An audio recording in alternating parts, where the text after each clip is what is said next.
We're at 5629 Ridgecove Drive. Right now we are in the main line of the house.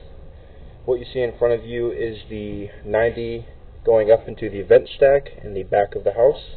I'm going to go ahead and start pulling back again. This is the main 30-foot section of the house.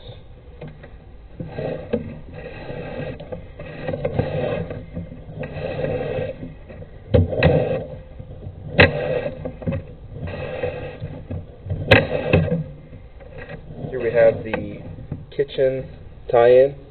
Our kitchen sink drops in here.